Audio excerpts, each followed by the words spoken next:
아침 햇살과 모닝콜로 너와 시작하는 하루 마치 내 인생의 포커스가 지금에 맞춰진 걸까 morning friends, কেমন আছো তোমরা সবাই? আশা করি সবাই খুব খুব খুব ভালো আছো। আর আমার গলা এখনও সারিনি যথারীতি। তো happy moment with Payel and বাণীমতিতে তোমাদের অনেক অনেক অনেক স্বাগত। এখন ঘড়িতে বাজে সকাল 8:05 আর মতি দেখো যথারীতি বসে পড়েছে রান্নাঘরের দরজার সামনে, কারণ রান্নাঘরের দরজার সামনে বসে, কারণ রান্নাঘর থেকে ও বেরোনোর ভয় পেয়ে গেছে, যেহেতু রান্নাঘরে খুব একটা আসে না, সেজন্য বাইরেই হত্যে দিয়ে পড়ে থাকে, কি করবে, মা কখন বেরোবে ঢুকবে এইসবই দেখে। তো এখন ও সকালবেলা শুয়ে আছে, খেয়ে ঘাস সব দিয়ে দিয়েছি। তো আমি এখন রান্না করছি, কড়াইতে তেল বসানো আছে, এখন আমি করব আলু সেদ্ধ করা আছে, আলুর চচ্চড়ি আর লুচি। তো চলো করে ফেলি। পটি করা হয়ে গেছে, মতি পটি করে এসে এখন হে খাচ্ছে। এই সময় ও হে খায়, হে খেতে ও খুব ভালোবাসে। আর তোমরা যদি লক্ষ্য করবে দেখবে ও কিন্তু হেগুলোও মধ্যেও বেছে বেছে খাচ্ছে, ঠিক যেগুলো ওর ঠিক ভালো লাগে অর্থাৎ একটু নরম নরম লাগে সেইগুলো বেশি খেতে পছন্দ করে। তো আমাকে দেখতে পেয়ে গেছে আমি শ্যুট করছি, সেই জন্য দৌড়ে আমার দিকে চলে এসছে। আজকে খুব খেলছে সকাল থেকে।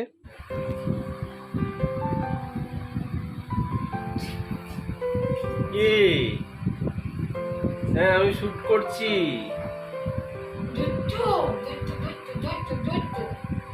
আমার বাচ্চা, আমার মা, আমার বাচ্চাটা। হ্যাঁ হ্যাঁ হ্যাঁ, বাবা শুট করছে, তুমি পছন্দ করো না, তোমার প্রাইভেসি চাই। হ্যাঁ, সবসময় শুট ভালো লাগে না। হ্যাঁ হ্যাঁ, বাবা করছে করি না মামা। কেন করছো, কেন করছো, কেন করছো শুট? খাবার দাবার টিপ টিপ না দিয়ে শুট করা যায়? ট্যাক্স লাগে না শুট করতে? করতে টাকা দিতে হবে, ট্যাক্স দিতে হবে, ট্রিট দিতে হবে। কি শুট করা যাবে না, শুট করা যাবে না, সব বন্ধ করো, বন্ধ করো। কি হয়েছে? ওর অনচান হয়ে গেছে এখন শরীর, শরীর মন এখন আনচান। যা, কেউ কিছু খেতে দিল না, তাই মনের দুঃখে মতি এখন শুয়ে পড়েছে। শুয়ে শুয়ে ভাবছে কখন পাওয়া যাবে কিছু। ওর জন্য সব কিছু রেডি আছে, পিছনে তোমরা ঘাস দেখতে পাচ্ছ, হে তো আগেই দেখেছো। তো সেগুলো এখন বোধহয় ওর পছন্দ নয়, তাই মনের দুঃখে চুপ করে বসে আছে।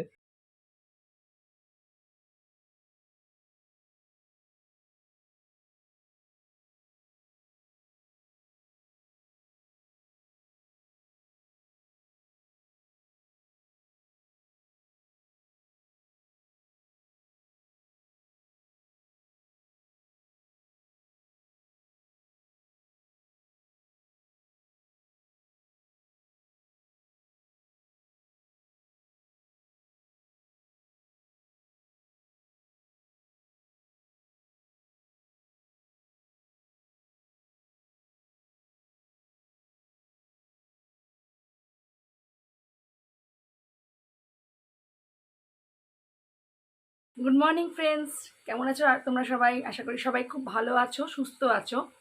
তো happy moment with Payel and বাণীমতিতে তোমাদের অনেক অনেক অনেক স্বাগত, অনেক ভালোবাসা, অনেক দিন পরে। কারণ দীঘা থেকে আসার পরে আমি খুবই অসুস্থ হয়ে গেছিলাম, গলা দিয়ে তো আওয়াজই বেরোচ্ছিল না।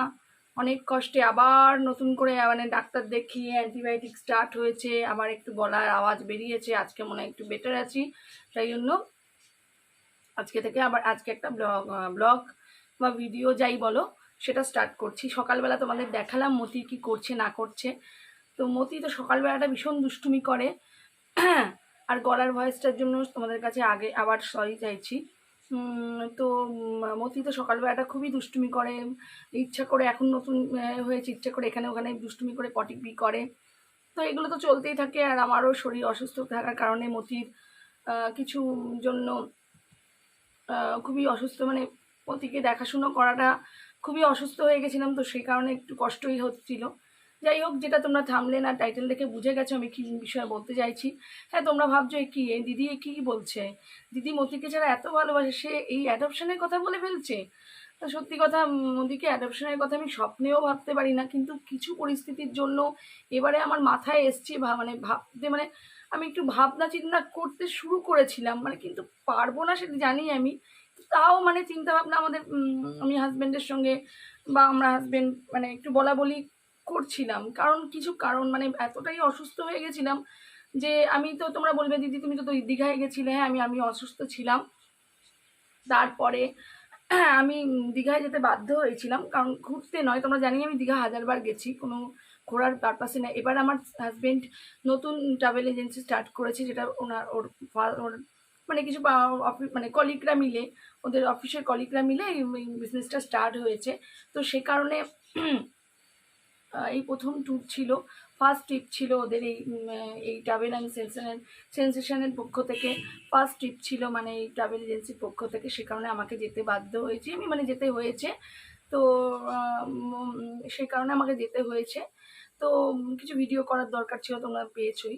তো সেই কারণে আমি গিয়েছিলাম, কিন্তু যাওয়ার পরে ওখানে এসি ঘরে, এসি বাসে বা ওখানে একটুখানি কম আইসক্রিম খাওয়ার পরে আমার গলা একদমই পুরোপুরি খারাপ হয়ে যায়, জ্বর আসে, বাড়িতে এসে ভীষণ অসুস্থ হয়ে পড়ি, গলা দিয়ে তো আওয়াজই বেরোচ্ছিল না। সেই কারণে এখনও খারাপ, এখনও ভালো না, কালকে অবধি আমার বীভৎস খারাপ ছিল। অ্যান্টিবায়োটিকটা আবার নতুন একবার অ্যান্টিবায়োটিক কোর্স করেছি, আবার স্টপ করে দিয়েছি, মানে হয়ে গেছে, তারপর স্টপ আবার স্টার্ট হয়েছে কালকে, তার আগের মানে কালকের আগের দিন থেকে। তো যে কারণে আমাকে যেতে ওইখানে হয়েছিল, এবং তারপরেই আমি ভাবি যে মতিকে কীভাবে যত্ন করব, আমি এত অসুস্থ হয়ে পড়ে আছি, মতির তো যত্ন প্রচণ্ড। এখন আমার ছেলে বড় হয়ে গেছে, ও ওর নিজেরটা করে নিতে পারে, কিন্তু মতি তো একদম মানে ওকে সবটা করে দিতে হয়, বুঝতেই পারছো। ওকে আর ওকে তো যাতা করে খাঁচার মধ্যে বন্ধ আমি কোনোদিন করিনি, করতে পারবো না, জীবনেও পারবো না। ওকে খাঁচার মধ্যে বন্ধ করে ঘাস দিয়ে রেখে দিলাম, এরকম পারবো না আমি, আমার পক্ষে সম্ভব নয়। সেই কষ্ট আমি দেখে আমি নিজেই মরে যাবো। যাই হোক, সেটা করতে পারবো না। মতি পটি পি ঘাস এদিক ওদিক করে, তোমরা জানোই। এখানে করার ফলে আমার খুবই অসুস্থ, মানে সেখানে তখন আমি দেখাশোনাই করতে পারছিলাম, তখন এই চিন্তাভাবনাটা আমার মাথায় এসেছিলো। হাজব্যান্ডও বলছিল তুমি এতটা অসুস্থ, ওকে তো দেখাশোনাই করতে পারছে না। এবার বলতে পারো তোমরা তোমার মা আছে, তো মা তো বয়স হয়েছে, বুঝতে পারছো, মা আমি রেখে যাই অনেক, মানে আর্জেন্ট ছাড়া আমি যাই না খুব একটা। যাই হোক, সেটা মাকে দিয়েও সম্ভব ছিল না, তো সেটা মাথায় একটু এসছিল। তো আর তারপরে সেকেন্ড কারণটা তোমাদের বলছি কেন, কারণ সেকেন্ড কারণটা হচ্ছে আমার ছেলে যেন তোমরা 12 দেবে এবার, 12-এর পরে ওর পড়াশুনো করার বাইরে বাইরে গিয়ে পড়াশুনো করার ইচ্ছা আছে। তো সেটা সবার মানে 12-এর পরই তো পড়াশোনার আসল ইয়েটা চলে আসে। তো কী নিয়ে পড়বে, নাম নিয়ে পড়বে, সেই কারণে ওর কিছু ইচ্ছা আছে জীবনে, সেটার দিকে। তো সেটা ফোকাস দিতেই মানে ওখানে মানে বাইরে গিয়ে পড়াশুনো করতে হবে হয়তো, মেবি, মানে জানি না এখনও। আর যেহেতু ওর শরীরটা ভীষণই খারাপ, মানে ওর একটু প্রবলেম আছে, যেহেতু ভিডিওতে তোমরা জানোই অনেকে। তো সেই প্রবলেমগুলোর জন্য আমি ওকে একা ছাড়তে পারবো না, একা মানে ওকে হস্টেলে রেখে আমি মানে পড়াশোনা করাতে পারবো না। তো ওকে আমার সঙ্গে আমি গিয়ে, আর হাজব্যান্ডের তো ডিউটি এখানেই, তো ও গিয়ে আমাদের সঙ্গে থাকতে পারবে না বাইরে। সে কারণে আমাকে গিয়ে ওকে নিয়ে গিয়ে আলাদা করে থাকতে হবে যেখানে ও পড়াশোনা করবে। তো সে কারণে একটা বড় ব্যাপার যে মতিকে নিয়ে ওখানে যাব, ঠিক আছে, কিন্তু আসা যাওয়া তো আমার করতে হবে, আর ট্রেনে বারবার করে ট্রাভেল করা, মতিকে নিয়ে জিনিসপত্র নিয়ে আর ছেলেকে নিয়ে, মানে আমি যেহেতু বাইরে মানে কোনোদিন সেভাবে ট্রাভেল করি না, এদিক ওদিক একা কোনো জায়গায় যাই না। তো সেই কারণে একটা মাথায় চিন্তা ভাবনা তো এসেই যায়, সেটা পরের বছর। তো সব চিন্তা ভাবনা নিয়ে করছিলাম, হাজব্যান্ডের সঙ্গেও আলোচনা করছিলাম। তো হাজব্যান্ড আমি দুজনেই তো আলোচনা করতে করতেই কান্নাকাটি করে দিচ্ছি, কারণ মতিকে ছেড়ে থাকার সত্যি কথা কোনোদিন মাথায় আসেনি, কিন্তু এই যা পরিস্থিতি তাতে একটু মাথায় এসছিল। কিন্তু তারপরে সব কিছুই ওগুলো কাটিয়ে ফেলেছি। যেভাবেই হোক আমার সন্তানকে আমি, আমার যদি আরেকটা সন্তান থাকতো তাকে কি আমি ছেড়ে চলে বা আর কাউকে অ্যাডপশন দিতে পারতাম? তোমরাই বলো, করতে পারতাম না তো। সেইভাবে আমি যতই অসুস্থ হয়ে যাই, যেভাবেই হোক। তো যেটা বলছিলাম বন্ধুরা, একটু বেল বাজলো, কলিং বেল বাজলে আমি উঠে গেলাম। তো সেই তো, আমার যদি আরেকটা সন্তান থাকতো তাহলে আমি কি তাকে অ্যাডপশনের কথা বলতে পারতাম? তোমরাই বলো। বলতে পারতাম না তো, সেটা কখনোই সম্ভব নয় তো। তো সেই কারণে আমি কখনোই বলতে পারি না। আমি অনেক চিন্তাভাবনা উল্টোপাল্টা মাথায় এসছে, সব তাড়িয়ে দিয়েছি। মতিকে যে আমার মেয়ে, ওকে আমি যতটাই মানে কষ্টে থাকলেও আমাকে ওকে দেখাশোনা করে রাখতে হবে, ওর দায়িত্ব পুরোপুরি আমার, ও পুরোপুরি আমার ওপর ডিপেন্ডেন্ট। ওকে যেভাবে আমি সুন্দর করে রাখি ওইভাবেই রাখার চেষ্টা করবো, যতদিন আমি সুস্থ আছি, যতদিন আমি ঠিকঠাক আছি। তো সেভাবে রাখবো।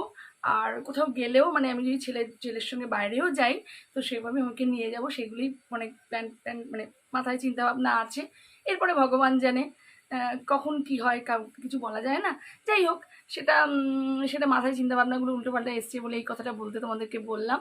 তো মতি তো এখন বাইরে রয়েছে, ঘরে রয়েছে, একটু আগে খাটের তলায় ছিল, বেরিয়ে এসছে। গলাটা এত প্রবলেম করছে না বন্ধুরা যে আমি ঠিকঠাক ভিডিও করতে পারছি না। প্লিজ তোমরা কিছু মাইন্ড করো না, একটু সাথে থেকো আমাদের, কারণ গলাটার জন্য আমি একটু কষ্ট হচ্ছে। আমার যে কথাটা বলছি না, তোমরা বুঝতে পারছো, আমার একটু কষ্ট হচ্ছে।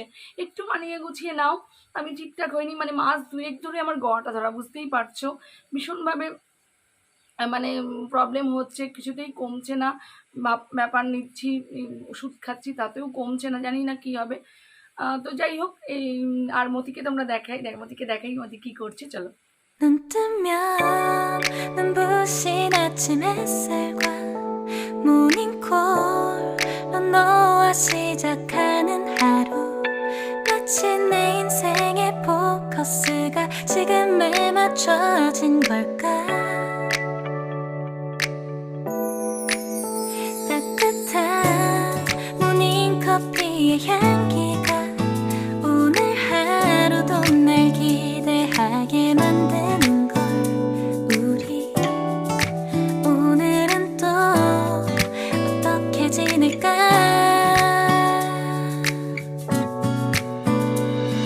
너를 앞만 보고 তো বন্ধুরা এখন ঘড়িতে বাজে দুপুর 2:05 আর মতি তো একটার সময়, একটা না একটু আগে খাটে উঠলো। আমি একটুখানি রেস্ট নিচ্ছিলাম, কারণ তোমরা জানোই আমার শরীরটা ঠিক ভালো নেই। তো এই যে মতির ডিজাইন করা চাদর পেতেছি, কালকে ওখানে ইস্যু করেছে মতি, ওই চাদর আর তোলা হয়নি, যেহেতু ওর মতির ইস্যুটা একদমই গন্ধ থাকে না। তো ঠিক আছে, মেয়ে তো, আমার মেয়ে তো, আমার শোনো আমার তো ইস্যু করেছে, আর চাদরটা চেঞ্জ করা যায়নি। আর বিভিন্ন জায়গায় তোমরা ডিজাইন দেখতে পাচ্ছ, মতির নিজস্ব দাঁতের তৈরি ডিজাইন, অসাধারণ ডিজাইন করে এই মতিকে। তোমরা যারা ডিজাইন করাতে চাইছো তারা অবশ্যই মতিকে নিয়ে যেও, অবশ্যই নিয়ে যাও। মতি ইন্টারেস্টেড, ভীষণ ভালো ডিজাইন করে। আর এখানে ডিজাইন করেছিল, সেই ডিজাইনটা ঠিকমতো হয়নি বলে আমি আবার সেলাই করে দিয়েছি লম্বা করে। হ্যাঁ, এইখানে ডিজাইন আছে, ওই দেখো ওখানে ডিজাইন, ওই দিকে ডিজাইন, এই দেখো এখানে ডিজাইন, বিভিন্ন রকম ডিজাইন। মতির দাঁতের কাজ অসাধারণ। মতি, তাই না তোমার দাঁতের কাজ অসাধারণ নয়? মতির দাঁতের কাজ দেখে যারা পছন্দ করছো তারা অবিলম্বে মতির সঙ্গে যোগাযোগ করো। আমি নিচে মতির কন্ট্যাক্ট নাম্বার দিয়ে দেবো, তো তোমরা অবশ্যই কন্ট্যাক্ট করতে পারো মতিকে নেওয়ার জন্য, চাদরে ডিজাইন করার জন্য বা ফার্নিচারে। তো ঠিক আছে, তো আজকের মতো ভিডিওটা শেষ করলাম। এখন মতি খাটে, এখন থেকে রাত্রির 8টা অবধি খাটেই থাকবে। ওর এটা রেগুলার রুটিন, খাটেই থাকবে। খাটে ঘাস, প্যালেটস, এই যে প্যালেটস, ওই দেখো প্যালেটস বললাম, আর তখন কে চলে এসছে। দাঁড়াও, এখনও দেওয়ার টাইম হয়নি তোমার, যেহেতু নাড়িয়েছি সেই জন্য মতিকে আসতে হবে। দাঁড়াও দাঁড়াও দাঁড়াও দাঁড়াও দাঁড়াও দাঁড়াও দাঁড়াও, এই যে ওই দেখো, বেশি খাওয়া যাবে না, বেশি না, এখন দেবো তোমাকে। ওই দেখো বসলো, জমিয়ে বসলো, দেখো জমিয়ে বসলো, দেখো উনি। ব্যাস, আর না, 4টে হয়ে গেছে, 4টে দিলাম, ব্যাস শেষ, আর না, এটা লিমিটেড। তো ঠিক আছে, ওর মতি এখন দুষ্টুমি করবে। তো আজকের মতো ভিডিওটা শেষ করলাম, দেখা হচ্ছে নেক্সট ভিডিওতে। সবাই মতির জন্য প্রার্থনা করো, মতি যাতে ভালো থাকে, সুস্থ থাকে, আরও বেশি বেশি করে দাঁতের কাজ দেখাতে পারে আর দুষ্টুমি করতে পারে। তো আজকের মতো টাটা। 눈 뜨면 눈부신 아침 햇살과 모닝콜로 너와 시작하는 하루, 마치 내 인생의 포커스가 지금에 맞춰진 걸까.